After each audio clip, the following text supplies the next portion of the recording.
पुंडलीकवरधारी विठ्ठल श्री ज्ञानदेव तुकाराम प्रभु रामचंद्र भगवान की जय.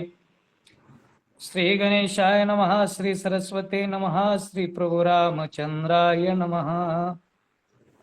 सकळ सैन्येशी नरपती मिनिमंत्रवी ऋषी हाती कामधेनु अनावित धरती ऋषी प्रती सांगोनी.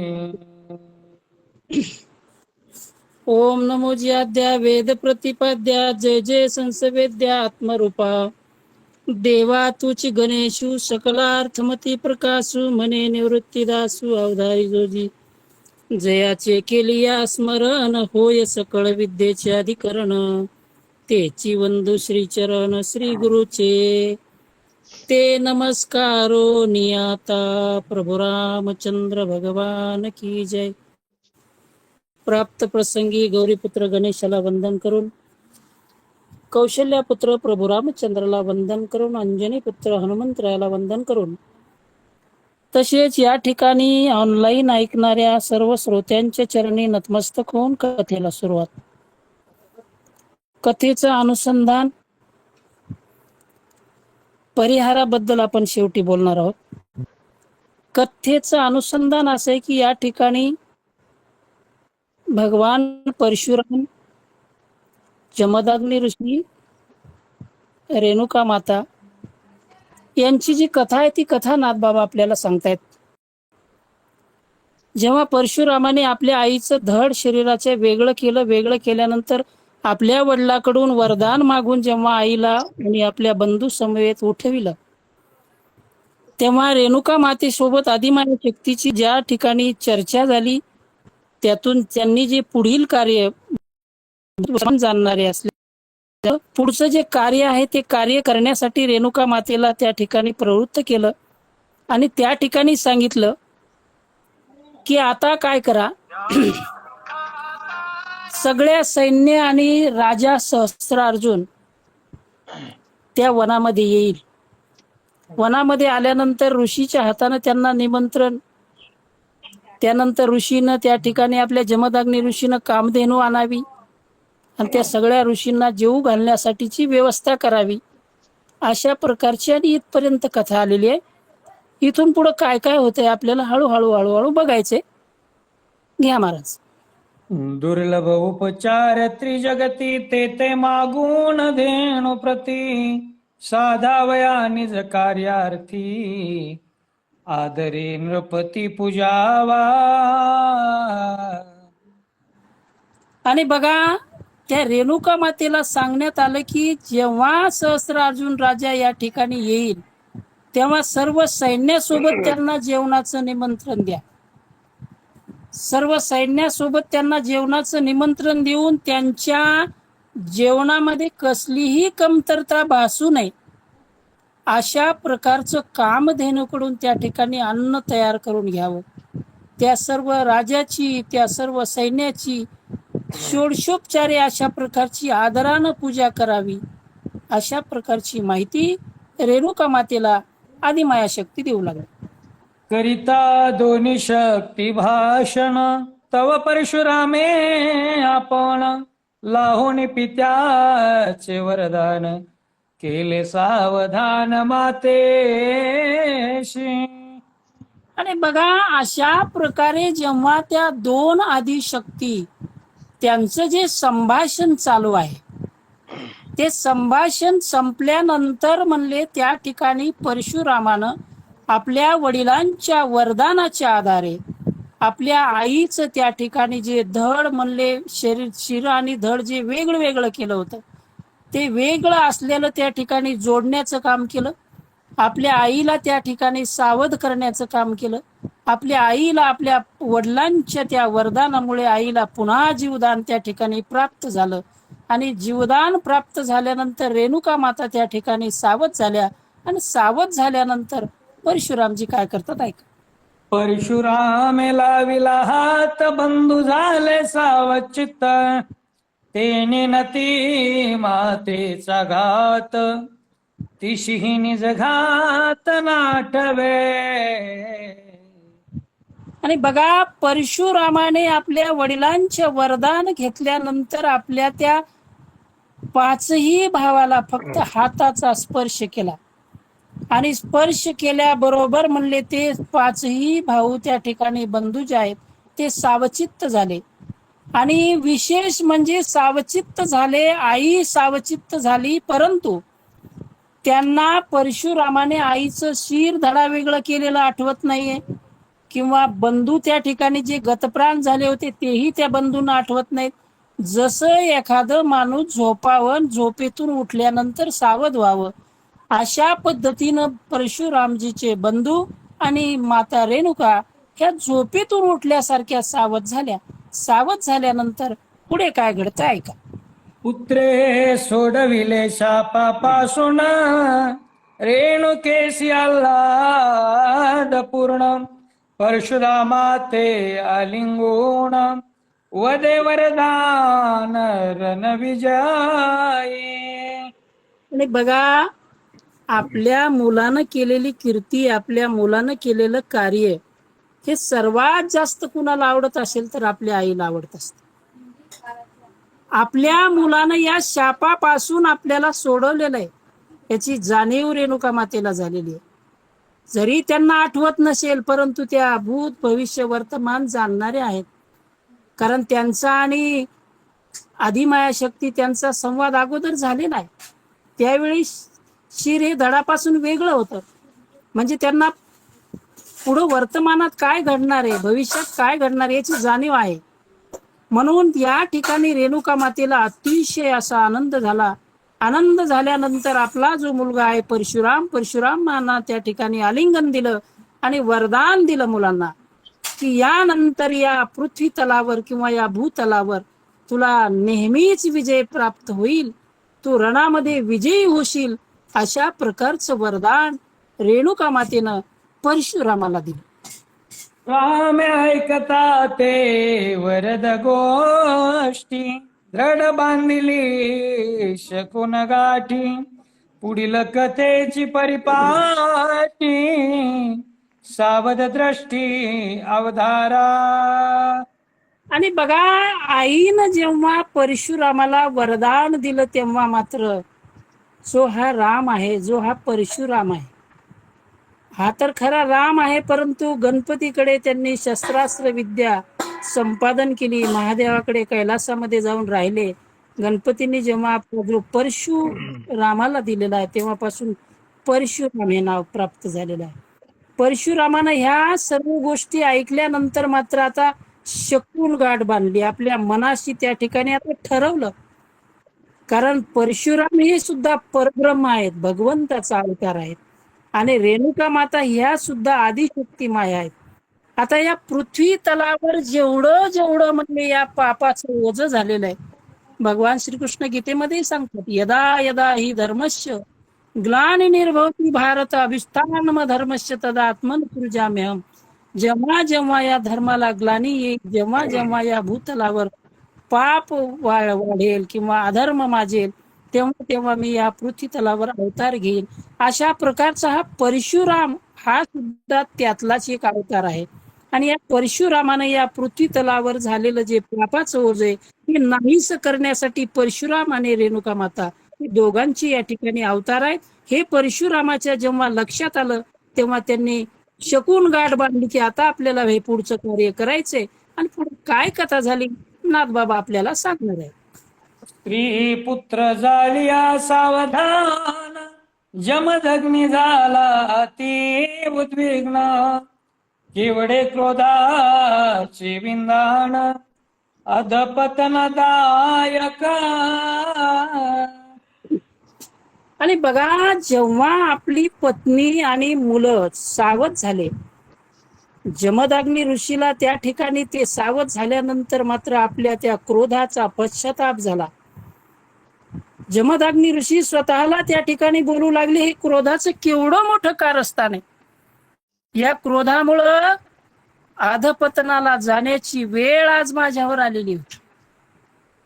हा क्रोध म्हणजे काय साधा नाही महाराज. हे क्रोध, लोभ, काम, दंभ, अहंकार हे जे षडविकार आहेत, हे षडविकार माणसाला नरकाला नेणारे. आणि याच पैकी हा असणारा जो क्रोध आहे, कारण हे जमदग्नी हे शीघ्र कोपी होते, अतिशय लवकर राग आणि जास्त राग. एवढा राग की आपल्या पत्नीचं शीर धडापासून वेगळं करायची आपल्या मुलांना आज्ञा दिली. किती राग असावा. एवढा जो राग आहे, त्या रागाचा मात्र आता पश्चाताप या जमदग्नी ऋषीला झाला. आणि नक्कीच म्हणले हा क्रोध मला अधपतनाला नेईल किंवा नेणार होता, अशा प्रकारचा विचार जमदग्नी ऋषी करू लागले. स्त्री पुत्रांचा करिता घात, मज होते अधपतन येत. धन्य धन्य परशुराम सुत, अति अनर्थ चुकविला.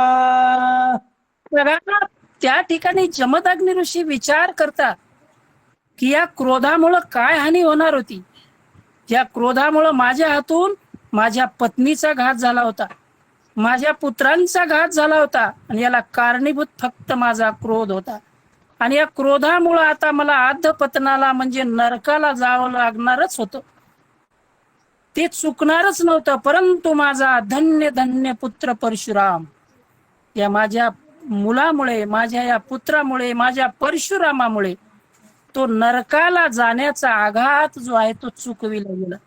कारण त्यानं जर माझ्याकडून हे वरदान मागून घेतलं नसतं तर नक्कीच मला हे क्रोधामुळं मला नरकाला जावंच लागलं असतं. परंतु माझ्या परशुरामानं हे माझा पुढचा सर्व अनर्थ त्या ठिकाणी टाळला. असा तो क्रोधाचा पश्चाताप जमदग्नी ऋषीला झाला. माझे घेऊनी वरदान, माझे चुकविले अधपतन. क्रोधे ढकविले मज संपूर्ण, त्याची निर्दळन मी करीना. बघा, माणसाला पश्चाताप व्हावा आणि त्या पश्चातापातून माणसानं ती जी चूक आपल्या हातून घडली त्याची सुधारणा नक्कीच करायला पाहिजे. बरं, तेव्हाच तो पश्चाताप खरा तो पश्चाताप ठरतो. नाहीतर आपल्याला काय उगाच थोडासा पश्चाताप यायचा पुन्हा नळी फुंकली सोनारे इकडून तिकडे गेलेवारे पुन्हा आपलं वागणं जर तसं काही फायदा नाही. त्यामुळे या ठिकाणी जमदग्नी ऋषीनं विचार केला, अरे हे माझं जे म्हणले क्रोधामुळं मला जे नरकाला जावं लागणार होतं ते माझ्या परशुरामामुळं चुकलेलं आहे. परशुरामामुळं मला आता ती तिकडं जायची गरज नाही. परंतु या क्रोधानं मला किती फसवलं, या क्रोधानं मला किती ठकवलं. असा हा क्रोध म्हणले काही कामाचा नाही. हा एवढा जो क्रोध आहे, या क्रोधामुळे किती मोठं नुकसान होणार होतं. एकतर स्वतःची पत्नी, स्वतःची मुलं त्या ठिकाणी प्राण त्यांचा आपण घेतला होता या क्रोधानं, आणि पुन्हा आपल्यालाही नरकाला जावं लागणार होतं. म्हणून अशा क्रोधाचं मी आता दमन करीन.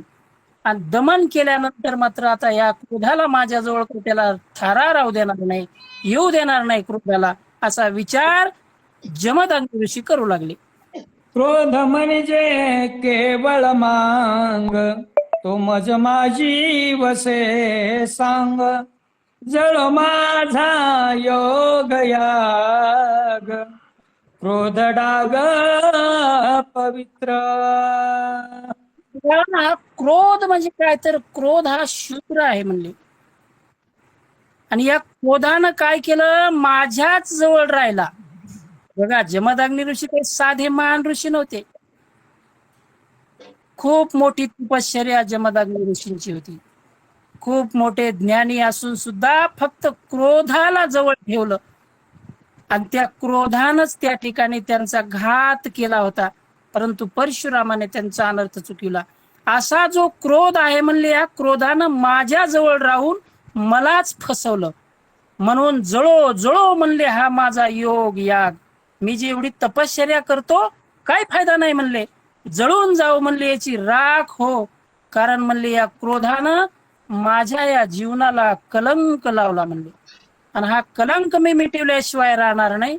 कारण क्रोध जो आहे हा क्रोध काय म्हणले चांगला नाही. आणि माणसाला जर क्रोध घालवायचा असेल ना तर माणसानं त्या ठिकाणी क्रोध घालवलाच पाहिजे. ज्ञानेश्वर महाराज आपल्या ज्ञानेश्वरीमध्ये सुंदर ओवीमध्ये सांगतात, मुळाचे तोडणे जैसे होय का शाखा देशे, कामू नाशिले निनाशे तैसा क्रोधू.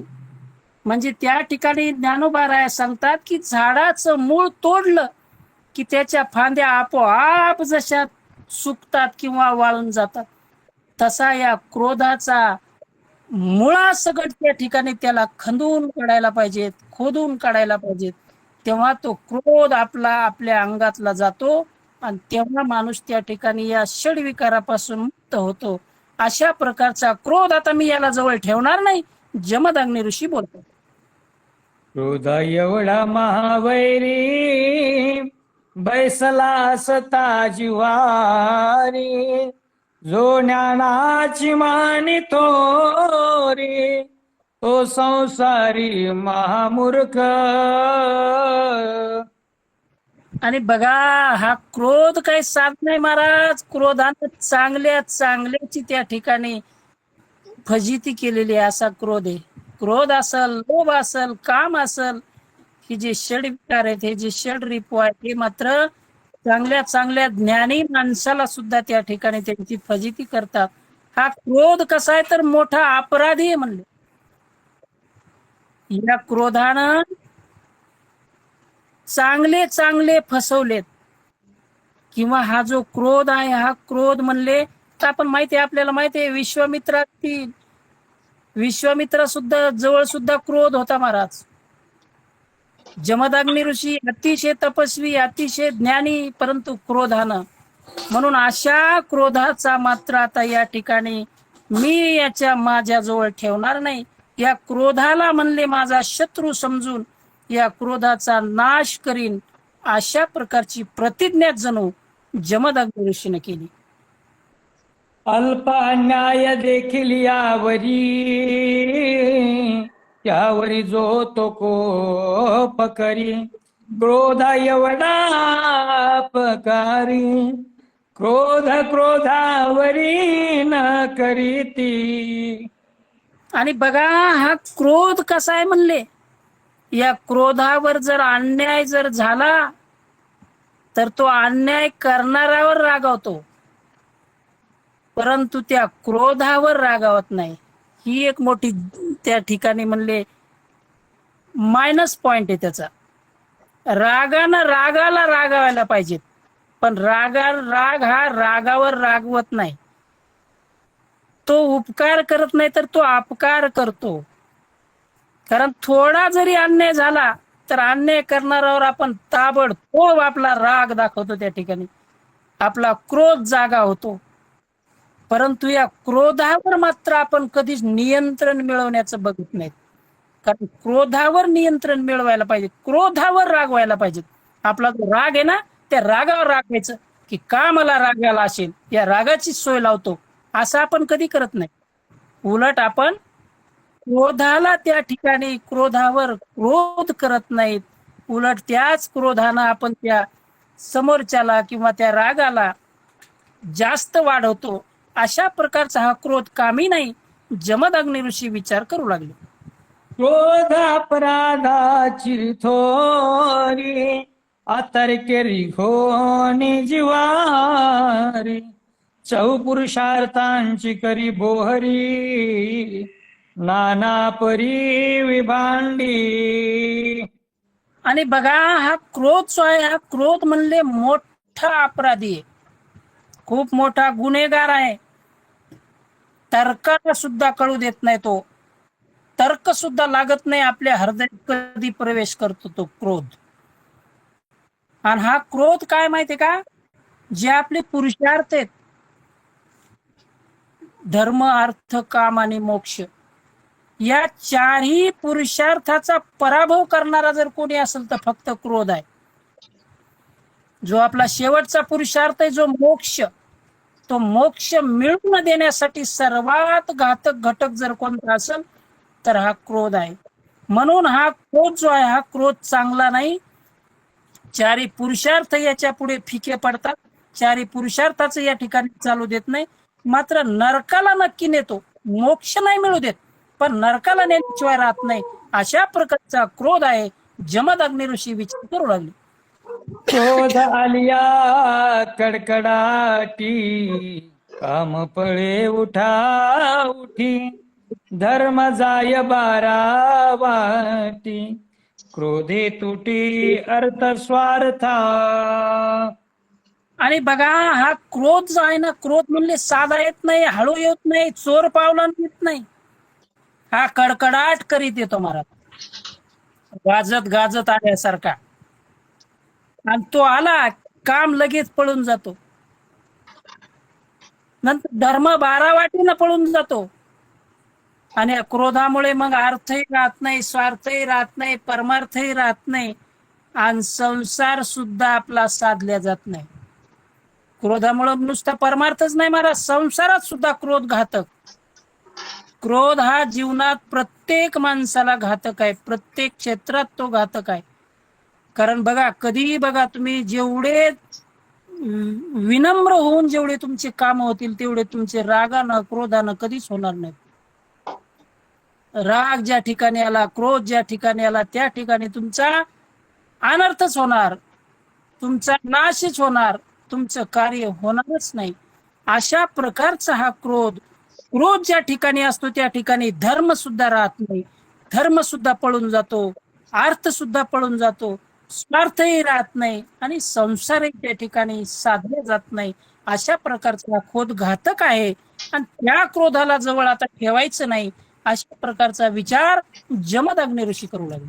क्रोधरी घोनी अंतरी, मुख्य मोक्षा जीवे मारी, ऐसा क्रोध पैनी जबैरी, तो मी सहा ऋण पै सत्य. बघा हा क्रोध आहे ना, या क्रोधाला आता मी माझ्याजवळ ठेवणारच नाही, जमदग्नी ऋषी बोलू लागले. म्हणले हा क्रोध काय, सात सांगितलंय मागच्या ओळीमध्ये, धर्म अर्थ काम आणि मोक्ष जो आहे तो मोक्षाला मारून टाकणारा क्रोध आहे. म्हणजे मोक्ष मिळतो तेव्हा त्या ठिकाणी जन्म मरण वगैरे सगळं संपून जाते, परंतु या मोक्षाला तो क्रोध जवळच येऊ देत नाही महाराज. आणि मोक्षाला मारून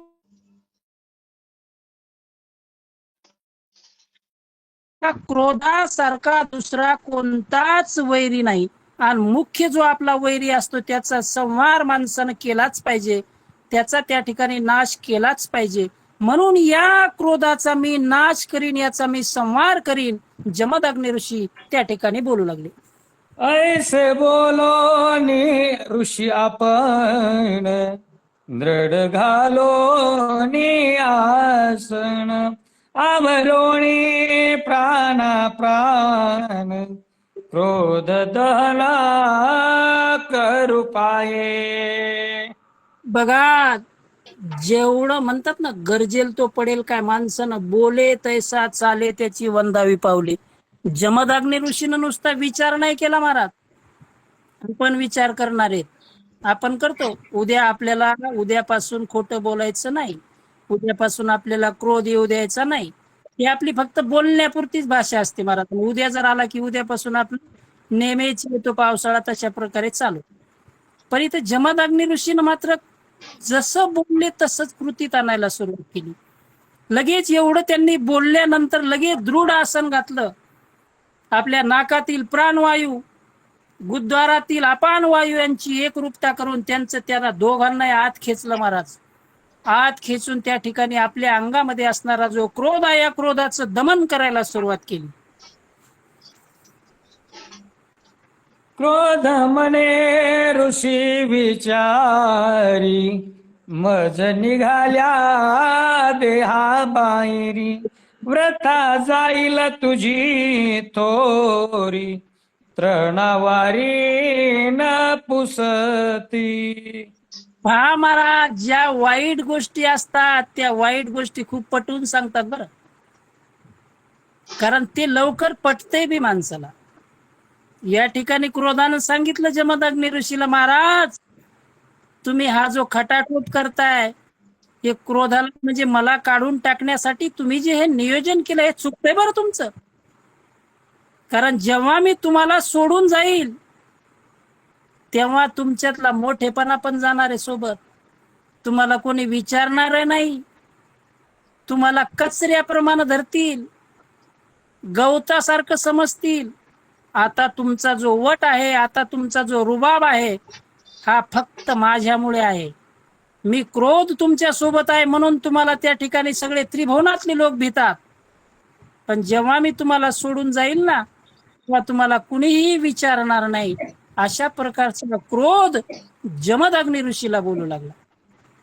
ऐक माझ्या वस्तीची थोरी, म्या प्रवेशोनी नरसिंह शरीरी, हिरण्यकश्यपू एवढा वैरी, नखाग्री निवटिला.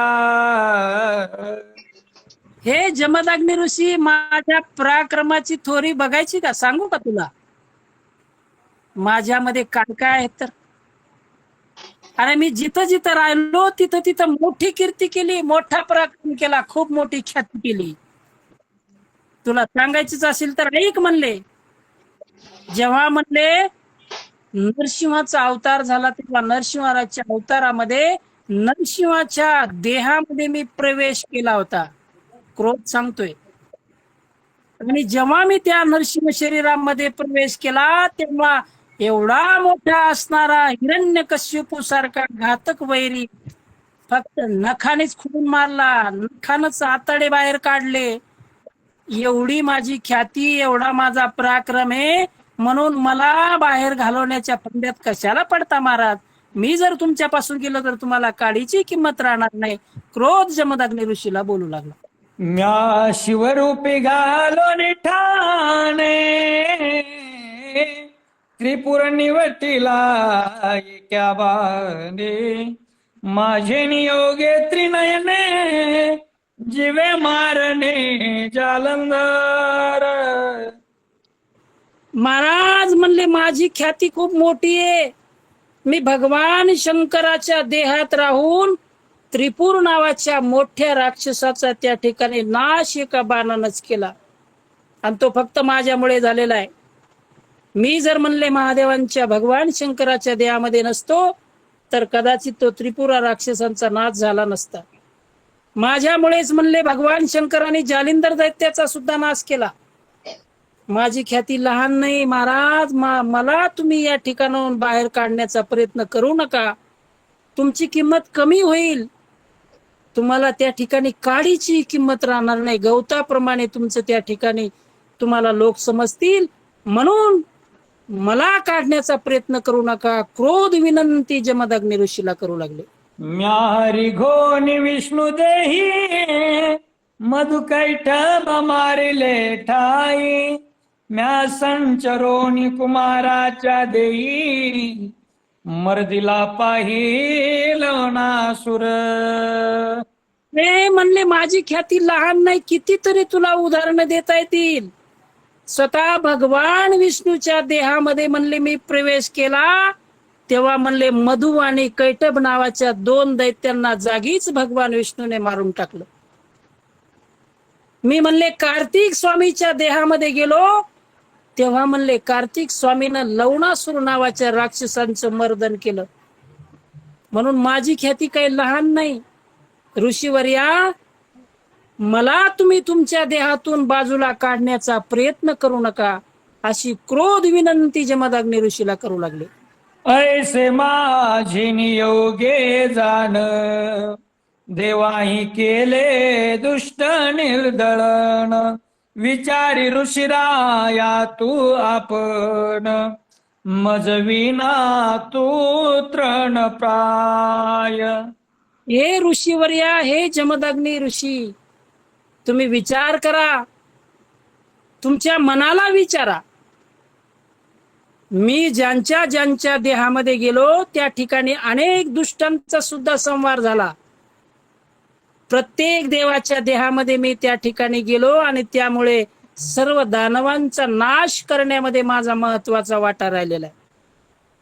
म्हणून तुम्ही विचार करा महाराज, तुम्ही जर म्हणले माझ्याशिवाय राहिले तर तुम्ही कचपटा समान रासाल, कचऱ्याप्रमाण रासाल, गवताप्रमाण तुमची किंमत होईल. म्हणून तुम्ही मला तुमच्या शरीराच्या बाहेर काढण्याचा प्रयत्न करू नका. त्या ठिकाणी क्रोध जमदग्नी ऋषीला विनंती करू लागला.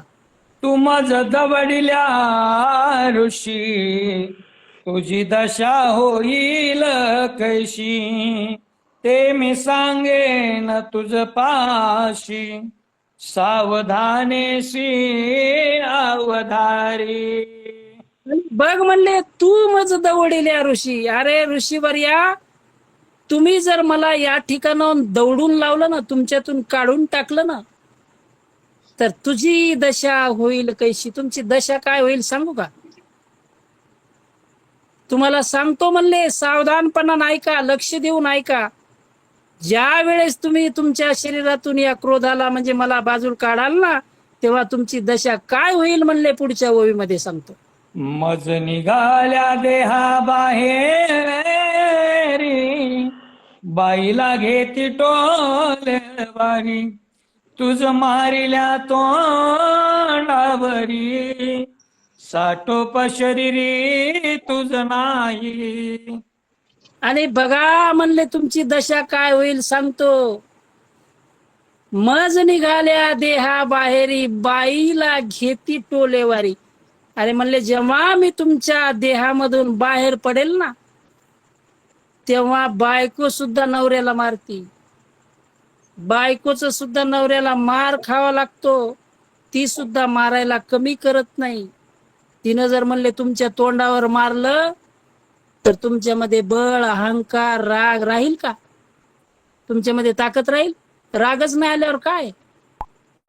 तुमच्या जवळला क्रोध निघून गेल्यानंतर बायको सुद्धा तुमच्या थोबाडावर मारील, तोंडावर मारील. अशा प्रकारची तुमची दशा होईल ऋषीवर्या. मला बाहेर काढण्याचा प्रयत्न करू नका. क्रोध विनंती जमदग्नी ऋषीला करू लागला. ऐशी ऐकोण त्याची कथा, कोपावरी अति शोभता, पूर्ण बाणली ऋषी नाथा, तुझ मी आता मारीन. बघा महाराज, एवढा क्रोध विनंती करू लागला जमदग्नी ऋषीला, परंतु जमदग्नी ऋषी आपल्या मतावर ठाम होते. कारण या क्रोधामुळे माझी 5 मुलं आणि माझी पत्नी सुद्धा या ठिकाणी गतप्राण झाली होती. मला नरकाला जावं लागणार होतं. एवढा सगळा अनर्थ या क्रोधामुळे होणार होता. आणि अजूनही हा मला पटवून देतोय की मला बाहेर काढू नका. म्हणून या ठिकाणी जमदग्नी ऋषीनं त्या क्रोधाचं ते उर्मट बोलणं ऐकलं. आणि जमदग्नी ऋषी त्या क्रोधावर कोपायमान झाले. बघा, माणसानं रागावर रागवायला पाहिजे, तेव्हाच खरा पुरुषार्थ आहे. त्या ठिकाणी जमदग्नी ऋषी सुद्धा त्या क्रोधावर त्यांनी कोपले. क्रोधावर क्रोध करणे हाच खरा पुरुषार्थ आहे, नाथबाबा सांगतात. आणि अशी जमदग्नींना त्या ठिकाणी अवस्था प्राप्त झाली. एवढे रागावले त्या रागावर. आणि आता म्हणतात, हे रागा, हे क्रोधा, तुला मात्र मी आता मारून टाकल्याशिवाय राहणार नाही. तुला ठेवतच नाही, आता तुझा संहारच करून टाकणार. अशा प्रकारची जमदग्नी ऋषी रागाला त्या ठिकाणी बोलू लागले. भगवंताची वाक्ये थोरी, काम क्रोध लोभ ज्याचे शरीरी, त्याची वस्ती नरका भितरी, त्याच्या घरी नित्य नरक. आणि बघा, या ठिकाणी सांगतात की काम, क्रोध आणि लोभ हे नरकाला जाण्याचे मुख्य 3 दरवाजे आहेत महाराज. कारण हे 3 ज्या ठिकाणी असतील त्या ठिकाणी नरकच आहे. आणि ते 3 असे आहेत पुन्हा भाऊ सख्खे. एक असला की दुसरा आपोआपच येतो, दुसरा आला की तिसरा आलाच. अशा प्रकारचे हे काम, क्रोध, लोभ ज्याच्या शरीरात असतात, त्याचं इथं भूतलावर किंवा या मानव देहामध्ये राहून सुद्धा नरकात राहिल्यासारखं आहे म्हणले. त्याचं घरच नरक आहे म्हणले. कारण त्याचा काहीच फायदा नाही. काम, क्रोध, लोभ ज्यांच्या अंगी आहेत, तो म्हणले नरकात आहे किंवा तो नरकवास नेहमीच भोगतोय. अशा प्रकारची त्यांची अवस्था आहे, नाथबाबा सांगतात. नरका जाणे न लगे त्याशी, तोची स्वय नरक राशी, क्रोधा तुझी गती ऐशी, व्यर्थ जल्पसे वाडिवा. अरे या ठिकाणी क्रोधाला जमदग्नी ऋषी बोलू लागले, अरे म्हणले ज्यांच्या जवळ म्हणले हा क्रोध असल, लोभ असल आणि काम असल, याला म्हणले नरकाला सुद्धा जाण्याची गरज नाही, नरकाच्याच राशीमध्ये तो नेहमी असतो, तोच नरकाची राशी असतो, तोच सदा नरकवासी असतो. हे क्रोधा म्हणले व्यर्थ बडबड करू नको, उगाच मोठेपणा सांगू नको, मी याच्या शरीरात गेलो आणि त्याच्या शरीरात गेलो आणि याला मारलं आणि त्याला मारलं, काय सांगू नको म्हणला मला ती बडबड. तुझी गती अतिशय वाईट आहे, कारण तुझ्या सानिध्यात जो जीव आला त्या जीवाला मात्र नरकालाच गेल्याशिवाय राहणार नाही, किंवा तो नरकाची राशीच असतो. अशा प्रकारचे जमदग्नी ऋषी त्या क्रोधाला बोलू लागले. क्रोध कामाचा कैवारी, क्रोध अभिमानाचा साह्यकारी, क्रोध लोभा सबाह्य अभ्यंतरी, पापकारी निज क्रोध. बघा जमदग्नी ऋषी या क्रोधाविषयी काय बोलतात महाराज. हा क्रोध हा कामाचा कैवार घेण्यासाठी म्हणले त्याच्या जवळजवळच असतो. तुम्हाला अगोदरच सांगितले, जिथं काम तिथं क्रोध, जिथं क्रोध तिथं लोभ, हे एकमेकाचे भाऊ आहेत. जिथं एक असला तिथं हे दोघ जण गेल्याशिवाय राहतच नाहीत. म्हणजे ज्या ठिकाणी म्हणले काम असेल त्या कामाचा कैवार घेण्यासाठी क्रोध आलाच, ज्या ठिकाणी काम आहे त्या ठिकाणी क्रोध आपोआपच येतो. म्हणून हा क्रोध कसा आहे, तर हा अहंकाराचा सुद्धा सहाय्यकारी आहे म्हणले. यानं अभिमान बी येतो. लोभ तर म्हणले याच्या आत आणि बाहेर सबाह्य दोन्ही परिस्थितीत असतो. काम पूर्ण नाही झाला की लगेच क्रोध येणार, मीपणा आला की लगेच अहंकार येणार, अभिमान त्याचा अहंकार किंवा अहमपणा किंवा अभिमान दुखावला की लगेच पुन्हा त्या ठिकाणी क्रोध येणार. जसा एखादा लोभी माणूस कसा असतो, एखादी त्याची जर एखाद्या वस्तूवर भावना असेल आणि ती वस्तू जर मिळाली नाही तर तो राग येणार, त्याला क्रोध करणार. आणि मिळाली बी, तिला दुसऱ्या कोणी हात बी जरी लावला तरी सुद्धा त्याला राग येणार, म्हणजे क्रोध येणार. म्हणजे हे क्रोध, काम आणि लोभ हे कशी एकमेकाशी जुळते आहेत. एक आला की दुसरा येतो, दुसरा आला की तिसरा येतो, तिसरा आला की पुन्हा पहिला येतो, म्हणजे एकमेकाच्या सानिध्यातच राहतात. अशा प्रकारचा क्रोधा तू आहेस. जमदग्नी ऋषी क्रोधाला बोलू लागले. क्रोध संचरल्या देही, अनुमात्र हित नाही, पापाच्या कोटी पायी, क्रोधाच्या पायी तो डरी. आणि बघा हा क्रोध म्हणले, या क्रोधानं एकदा का माणसाच्या देहामध्ये संचार केला की त्या देहाचं किंवा त्या माणसाचं अणुमात्र, अणु एवढं, अणु म्हणजे सूक्ष्म वस्तू एकदम डोळ्याने दिसती किंवा दिसत नाही एवढ्या बारीकात बारीक अणुरेणू असतात, तेवढं सुद्धा हित होत नाही म्हणले ज्याच्या शरीरामध्ये क्रोध आहे.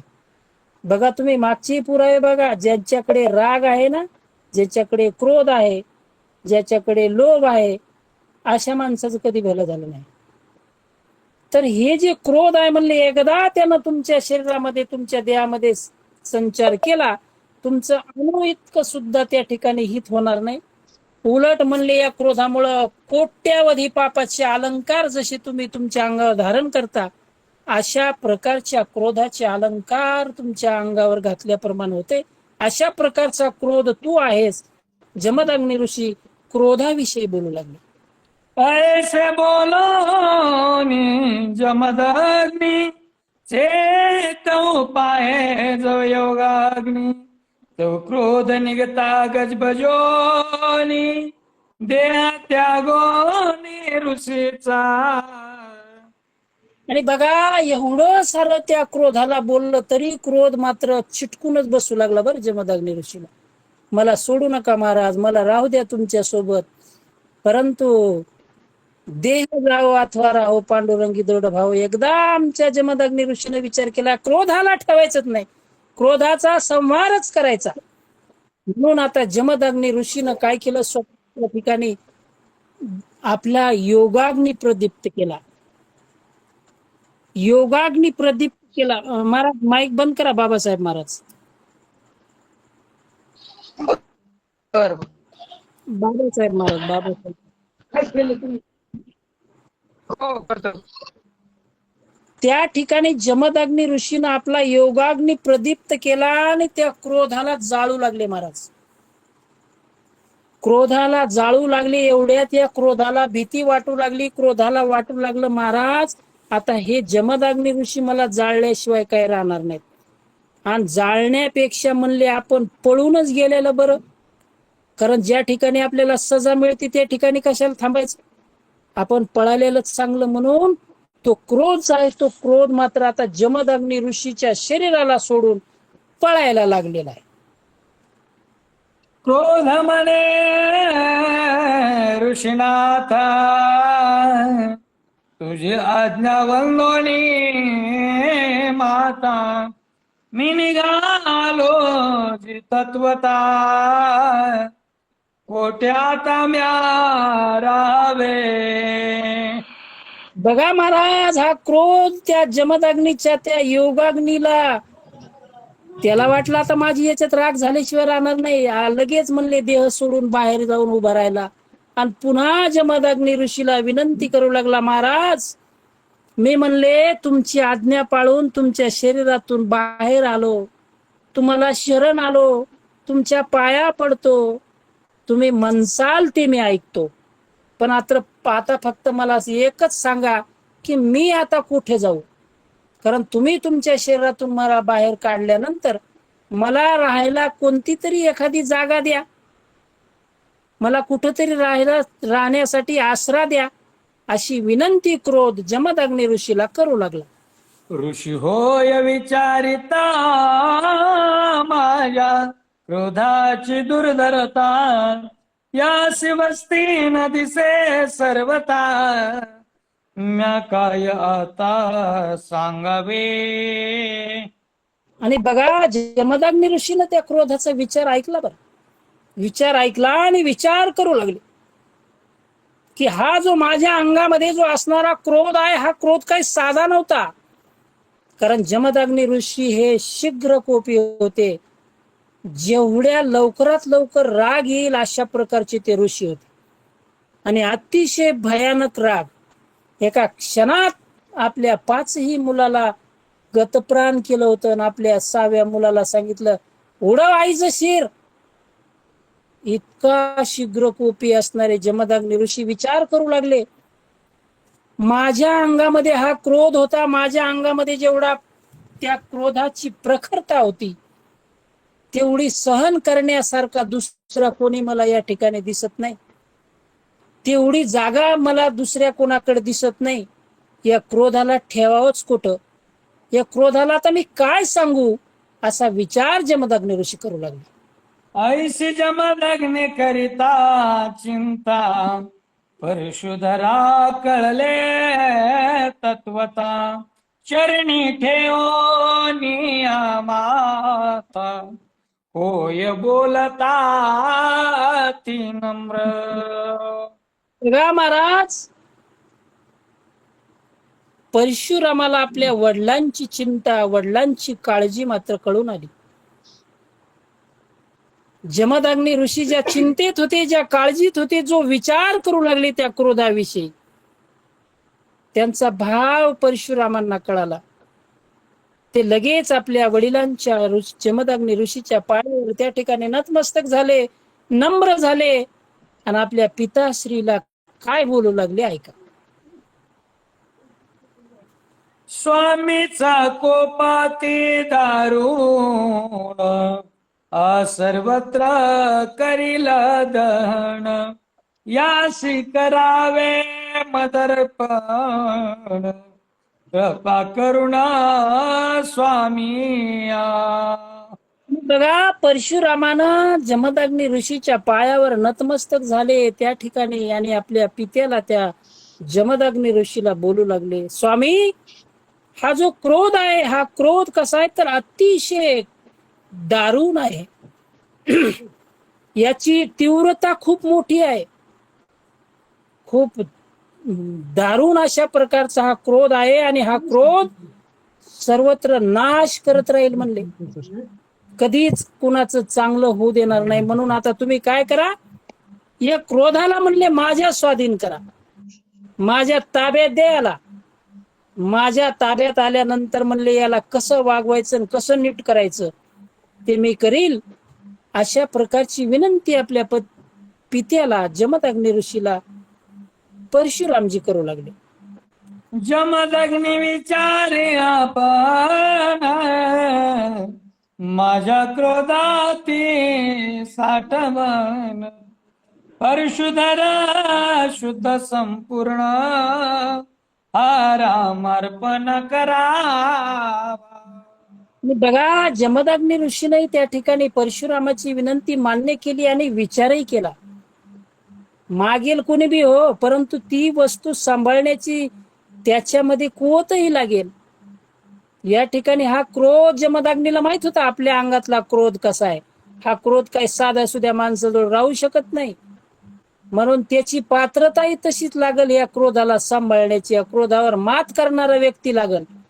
म्हणून या ठिकाणी परशुरामाची विनंती जमदग्नी ऋषीनं मान्य केली आणि जमदग्नी ऋषीनं विचार केला की या माझ्या अंगातल्या या क्रोधाला साठवण्याची शक्ती फक्त माझ्या परशुरामामध्ये आहे. म्हणून हा परशुरामालाच हा क्रोध समर्पण करावा, हा क्रोध परशुरामाच्या स्वाधीन करावा, असा विचार जमदग्नी ऋषी करू लागले. ऋषी सांगे नित्य ब्रह्मचारी धन लोभ नाही ज्या भितरी जुद्विजांचा द्वेष न करी क्रोध त्या माझा रे शांतत्वे वसे. वा, जमदग्नी ऋषीने विचार केला, महाराज या परशुरामाजवळ हा क्रोध राहील का नाही, कसा राहील. तर या ठिकाणी जमदग्नी ऋषी विचार करतात, माझा परशुराम कसा आहे, तर जो नित्य ब्रह्मचारी, ज्याला त्या ठिकाणी ब्रह्मचर्य व्रत ज्यांच्या अंगामध्ये आहे, जे ते व्रत करतात, त्या माणसाला मात्र तिळभर सुद्धा स्वार्थ नसतो, तिळभर सुद्धा धनलोभाचा त्या ठिकाणी लोभ नसतो धनाचा. किंवा ज्या माणसाला त्या ठिकाणी कशाचीच गरज नाही, जो ब्रह्मचर्य आहे, त्या माणसाला कोणाचा द्वेषही करण्याची गरज नाही. म्हणजे हे ब्राह्मणाचाही सुद्धा त्या ठिकाणी द्वेष करणारा नाही. म्हणून हा जो क्रोध आहे म्हणजे हा परशुरामाजवळ अतिशय शांत राहील. कारण परशुरामाला क्रोध येण्याचा गरजच नाही ना, तिथं त्यांना कशाची गरजच पडणार नाही, कारण लोभ नाही. आणि जिथं लोभ नाही तिथं त्याची क्रोधाला यायची हिंमतच नाही. जिथं काम नाही तिथं लोभाला यायची गरजच नाही. तुम्हाला अगोदरच सांगितलं की जिथं काम तिथं लोभ, तिथं क्रोध. जिथं लोभ तिथं क्रोध बी येणार, काम बी येणार. पण ज्या ठिकाणी काहीच नाही, ब्रह्मचर्य व्रत आहे, कोणता त्या ठिकाणी स्वार्थ नाही, अशा ठिकाणी क्रोध कशाला राहील. क्रोध असला शांत राहील, हा विचार जमदग्नी ऋषीने केला आणि त्या क्रोधाला परशुरामाच्या स्वाधीन करण्यासाठी विचार करू लागले. याहून अन्यथा पै होता क्रोध करीन त्याच्या गाता जरी तुझ टाकेल तत्वता तरी मी आता अर्पिन. बघा, परशुरामाला सुद्धा जमदग्नी ऋषीने विचारलं, महाराज या क्रोधाला तुझ्या स्वाधीन करतो, परंतु परशुरामा तुला हे जे व्रत आहे किंवा हे जे पथ्य आहे हे तुला पाळावं लागेल. तुला ब्रह्मचर्य व्रत सोडता येणार नाही, तुला ब्राह्मणाचा द्वेष करता येणार नाही, तुझ्याजवळ लोभ आला नाही पाहिजे, तुझ्याजवळ काम आला नाही पाहिजे. अशा प्रकारचं जर पथ्य तू पाळलं तर मात्र तुला हा क्रोध मी तुझ्या स्वाधीन करतो. कारण तुझ्याजवळ जर म्हणले हे जर पथ्य तू पाळलं नाही तर हा क्रोध म्हणले घात केल्याशिवाय राहणार नाही. म्हणून हे मी तुला अर्पण करतो, पण एका अटीवर. माझी अट जर तुला मान्य असेल तर हा क्रोध मी तुझ्या स्वाधीन करतो. परशुरामाला जमदग्नी ऋषी बोलू लागले. द्रव्यदार लोभ जापाशी क्रोध तेथे सदा मुसमुसी ज्ञान गर्व ज्याचे मानशी क्रोध त्या पाशी चाविरा. पहा महाराज, या ठिकाणी एकनाथ महाराज किती सुंदर ओवी सांगतात. द्रव्यदार लोभ ज्यापाशी, क्रोध तेथे सदा मुसमुशी. ज्या ठिकाणी म्हणले जिथं धन आहे, जिथं बायको आहे, धनाचा, बायकोचा किंवा स्त्रीचा ज्यांना लोभ असतो, तेथे मात्र हा क्रोध मुसमुस करीत असतो म्हणले. किंवा ज्यांच्या जवळ म्हणले ज्ञानाचा गर्व आहे, त्या कलियुगामध्ये ज्ञानाच्या गर्वावाले माणसं जास्त झालेत महाराज. ज्यांच्याकडे थोडस जरी ज्ञान आलं तर त्या माणसाला गर्व आल्याशिवाय राहत नाही. आणि ज्या ठिकाणी गर्व येतो त्या ठिकाणी म्हणले हा क्रोध नेहमीच असतो, तो सावधच असतो किंवा जागाच असतो म्हणले. जेव्हा त्यानं त्यांच्या अंगातला गर्व काढला तेव्हा हा क्रोध तिथं टपकलेलाच असतो. अशा प्रकारचे नाथ बाबा या गर्वाविषयी, या क्रोधाविषयी आम्हा सर्व श्रोत्यांना सांगतात. ज्ञान गर्व दर्वेदारा, एही द्वारी क्रोधाचा मारा. हे जिंकिलिया परशुधरा, क्रोध का मारा तयाचा. आणि बघा, ज्या ठिकाणी म्हणले ज्ञान आहे, गर्व आहे, जिथं धन आहे, संपत्ती आहे, द्रव्य आहे, स्त्री आहे, यांच्या जवळ म्हणले हा क्रोध सारखा पडलेलाच असतो. म्हणून हे परशुरामा, हे परशुधरा, या ज्ञान, गर्व, द्रव्य, स्त्री यांना जो जिंकेल म्हणले त्यांचा क्रोध म्हणले चाकर होतो, चाकर नंतर होतो. ज्यांचं जे म्हणजे यांना जिंकू शकतात त्यांचा, ज्यांनी जिंकलं नाही त्यांचा नाही होणार नोकर. फक्त हे यांच्यावर ज्यांनी ताबा मिळवला त्या माणसाचा म्हणले क्रोध हा चाकर होतो. आणि अशा क्रोधाला तुझ्याजवळ जर ठेवायचा असेल तर या सर्वाच्या विरहित तुला राहावं लागल, या सर्वाच्या वेगळं तुला पथ्य पाळावं लागल. अशा प्रकारचे जमदग्नी ऋषी आपला मुलगा जो असणारा परशुराम महाराज, परशुरामाला त्या ठिकाणी सांगतात. आज आपण या संपूर्ण महाराष्ट्र भावात रामायण प्रेमी ग्रुपच्या माध्यमातून सेवा तर आम्हाला देणार कोणी नाही बरं. कारण जो तळ राखतो तो स्वतः पाणी पिऊ शकतो. म्हणून या ठिकाणी आजची सेवा एक आपल्या वर्षपूर्तीच्या निमित्तानं एक आम्हीच करावी म्हणून तुमच्या सर्वांच्या माफी मागून आम्ही सेवा ती घेतली. आणि जी जशी तुटक्या मुटक्या शब्दात बोललेले कुरे वेडे वाकुडे उत्तर क्षमा करा महाराज तुम्ही सिद्ध, अशा प्रकारची वेडी वाकडी सेवा जशी झाली तशी तुमच्या सर्व रामभक्तांच्या चरणाशी त्या ठिकाणी समर्पित करून याच ठिकाणी कथेला पूर्ण विराम देऊ. यानंतर आरती होईल आणि आरती झाल्यानंतर सर्व या ठिकाणी बोलतील, म्हणून कोणी लेफ्ट होऊ नका. सर्वांना विनंती आहे. सानप महाराज, आरती तुम्ही घेताय का मी घ्यायची?